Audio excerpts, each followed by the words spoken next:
Já faz um tempo que a NASA envia sinais ao espaço para ver se obtém alguma resposta de alguma civilização que está lá no meio do espaço, talvez um ET, que possa se comunicar de volta. Agora, imagine se eles recebessem realmente uma voz de volta dizendo alguma coisa.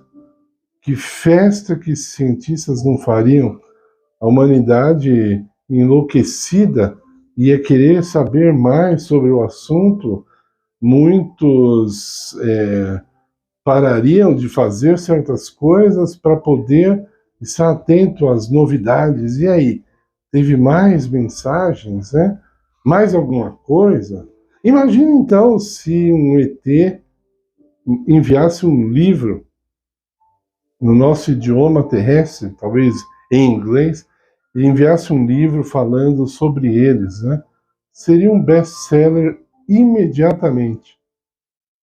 Agora, vocês imaginem como Deus vê tudo isso, né?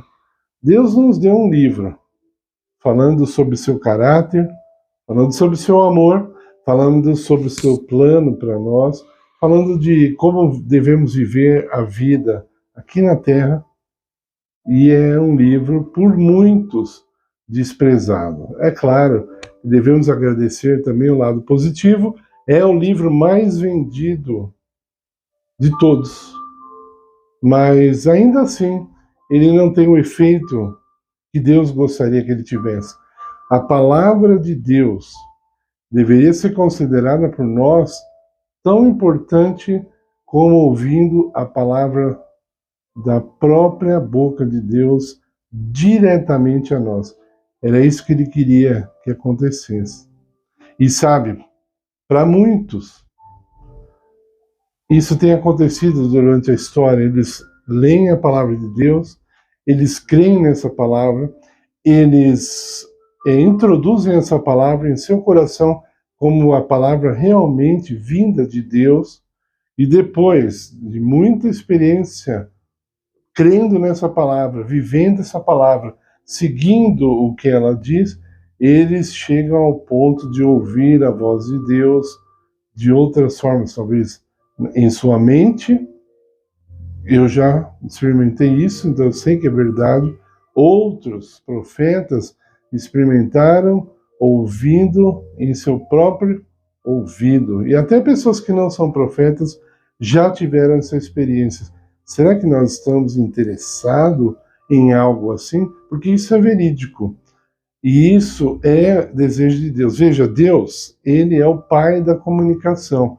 Então, ele tem desejo em se comunicar conosco o tempo todo. Somos nós que não estamos atentos ao que ele quer dizer. E, repito, há estágios. Então, se você não passar pelo primeiro estágio, que é acreditar na palavra de Deus como vinda da própria boca de Deus, se você não passar por esse estágio, então você não vai para nenhum outro estágio. Deus quer proporcionar experiências espirituais maravilhosas e muito grandes para nós, mas nós estamos sempre satisfeitos com um pouquinho e estamos sempre ocupados demais para ter grandes experiências com Deus. Há pessoas, eu sei, que dizem: ah, se eu pudesse ouvir a voz de Deus diretamente, então eu me converteria, então eu seria transformado, então realmente obedeceria a Deus em tudo. Mas isso não é verdade. Milhares de pessoas tiveram contato com o próprio Cristo diretamente, olho no olho, ouviram de sua boca a verdade e mesmo assim o crucificaram, rejeitaram, zombaram dele, alguns cuspiram nele. Então veja que o problema do ser humano é o coração, não é falta de uma experiência mais profunda, sem a entrega do coração, não adianta nada, não acontece nada.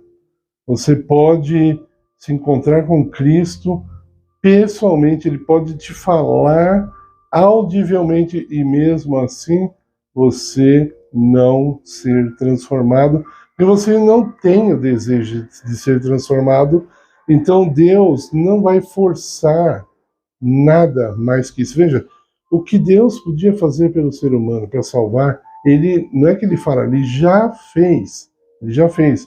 Nós não podemos esperar coisas novas e maiores, porque não há coisas maiores. Você imagine, Deus entregou seu próprio filho, o que mais nós estamos esperando? Então, eu aconselho você a pegar a palavra de Deus, ler a palavra de Deus, mastigar a palavra de Deus. A própria Bíblia diz que nós precisamos comer a palavra de Deus, a ponto dela se tornar uma conosco. Está entendendo? A palavra de Deus vai se misturar tanto conosco que ela vira a nossa forma de pensar, a nossa forma de nos comunicarmos, a nossa forma de agir.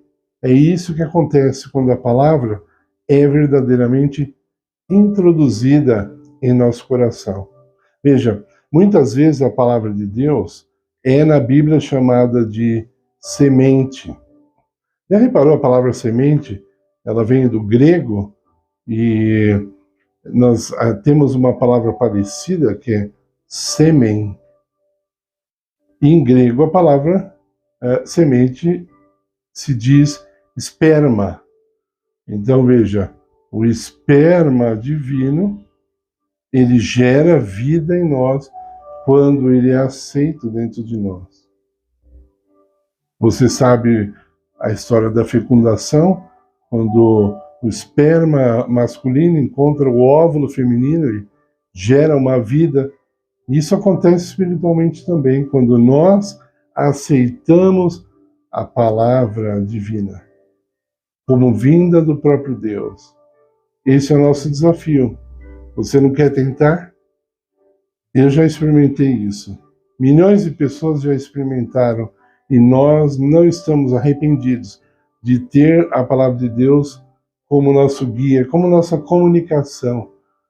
A palavra de Deus não é para dizer sim ou não o dia inteiro, ó, faz isso, ó, não faz isso é pecado, não, isso pode fazer. Não, é para se comunicar. Deus usa essa palavra para se comunicar conosco. Repito, Deus é o Pai da comunicação. Então, Ele não se comunica conosco raramente, esporadicamente, não. Ele lança sua palavra diariamente ao ar. E se nós estivermos atentos, nós vamos ouvir. Agora, repito, ele não vai nos falar mais coisas além do que está na Bíblia.